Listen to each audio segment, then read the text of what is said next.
This is the time my mom faked her death so she didn't have to take care of me and my siblings. Yes, this girl really faked her death. So at the time, I was 5 and my little brother was 3. It started off with my mom saying that she didn't feel well and she couldn't pick me up from school, so the bus would have to take me home. Well, a few months after, she started getting picked up from our house by this black car. She said that car was picking her up because of her so-called doctor's appointments. And she wasn't able to drive herself because she was too sick. Well, one day when this car came to pick her up, she never came home. Me and my little brother were sitting around for a couple days waiting for her to come home, but she never came home. And we were young, so we didn't do anything. Eventually, my aunt came over to our house and told my little brother and I that our mom had passed away and that she was cremated and they kept the ashes. So our aunt started taking care of her. This is part 2 of the time my mom faked her death so she didn't have to take care of me and my siblings. Like I said, my aunt told me that my mom had died and they cremated her and they let her keep the ashes and that she was going to start taking care of us. Me not knowing how long the cremating process actually took at the time since I was so young, I believed her. Until one day I saw my aunt getting picked up by the same black car that my mom used to get picked up by before she died. That's when I decided to check these supposed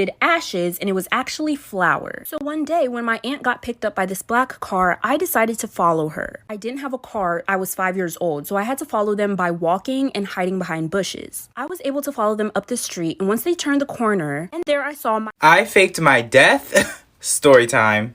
Growing up, my older brother would never listen to our mom. Like whatever she said, he would do the complete opposite. One day my mom had got us these basketballs and she told us to not play with them in the house. But of course my brother did not listen. So my mom leaves us alone for like 2 seconds and my brother starts throwing his basketball around. And I'm looking at him like, what are you doing? And he's like, mind your business, little boy. And I was like, Mom told us not to play with those in the house. And I guess I was being annoying because he threw his basketball at my head. And it hits me and I fall over and in my head I'm like, I could do one of 2 things. I could tell my mom and get him in trouble. Or I could fake my death. So I pretended that I was dead. And I was sitting on the floor like, and I sat there for a long time and I really tried hard not to breathe or move. So he runs over to me and he's trying to see if I'm okay and he notices that I'm not moving. And he really thought that I had died. So he starts to cry and freak out. And then it makes me laugh. And then he beat me up. And then I started crying. I was in class on Zoom. I wanted to go to sleep, honestly, because like when I'm tired, I go to sleep. I end up falling asleep and then class ends and everyone starts leaving the class. Except me, because I was like in a whole other universe at this point. I was dreaming, I was flying. At this point, me and the teacher are alone in the call. This is the best part. Then the teacher starts talking to me and he's like, Samantha, wake up. Samantha, please. Samantha, you have another class. He woke me up, but I was half awake, so I didn't really know what was going on. So I thought it was my brother waking me up, and I straight up yelled. I was like, shut up, you fat booger. And so then I realized, oh shit, I just called my teacher a fat booger. And now he scheduled a parent conference. I'm going on Monday. Story time about the boy across the street who used to stalk me. So a little background information. My parents and I moved into a new house that was literally 5 minutes from where I used to live. But I went to private school, and almost all the other kids in my town went to the public school. So I didn't really know a lot of the kids in my town. Well, a week after we moved in, our neighbors across the street invited us to a barbecue. While we were there, I started talking to our neighbor's older son, and him and I started to get along really well. Like, in a flirty way. Their older son was a senior, I was a sophomore, and their younger son was a freshman. Well, I kind of talked to the younger son, but he was just like giving me really weird vibes. So for the next few weeks, I started hanging out with their older son a lot and we would talk all the time. Well, the one day whenever I went over their house, it was super weird. His younger brother kept saying, oh, I think I know you from somewhere. Like, I swear I know you. And I'm just like, okay. Well, the one morning I was waiting outside for my mom to pick me up because she worked night shifts and she would just grab me and then take me. Part 2 about the boy across the street who used to stalk me. So like I said, I saw him watching me outside his window, but I didn't want to overthink it, so I was just like, no, maybe he's looking at something else. Well, this all started a month after I moved in. Well, it started happening more frequently, so then I told his older brother. We're just gonna call the younger brother Mac. So he talked to Mac and then everything was fine for a week. Just a little information real quick. For the public school, the bus would arrive at 7:40. My private school started at 7 o'clock. So my mom would come and get me at 6:15 because my school was kind of far away. So like I said, it was a week later. Every morning that I would go outside to wait for my mom, Mac would be standing on his porch watching me. Oh, but it gets worse. So one night I was in my bedroom, right? And this is like some scary movie shit. I kept seeing something run past my window. My bedroom was on the first floor. So I told my dad about it and he put cameras outside. Well, Mac's older brother told me that part 3 about the boy that lived across the street who used to stalk me. So like I said, I told his older brother that our cameras didn't work anymore, knowing that he would tell Mac. Because he had it in his head for some reason that Mac wasn't obsessed with me. And the reason why I told him our cameras didn't work was because Mac was watching while the cameras were being set up outside. And after that, everything stopped.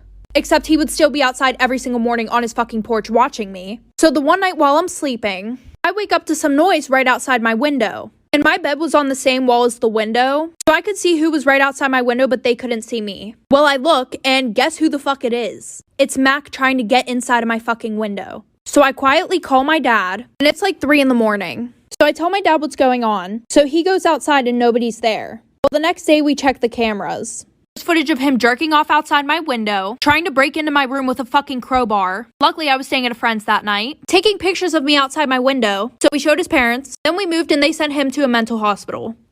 So this one time I had to stay at my grandma's because my dad was on vacation. And I was having a huge box of clothes come in, and I was not about to have these hoes stolen, so I had my friend stop by to put them inside. So I called my friend up and I was like, hey, can you tell me when you get to my house and let me know when you put the package in?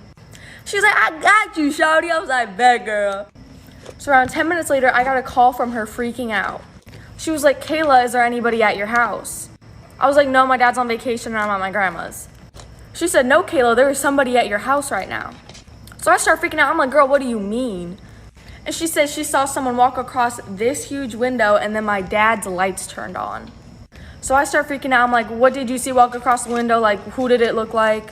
And she said it was just a black, tall figure that walked across that window. And around 5 minutes of being on the phone, freaking out, she said my dad's lights turned off again.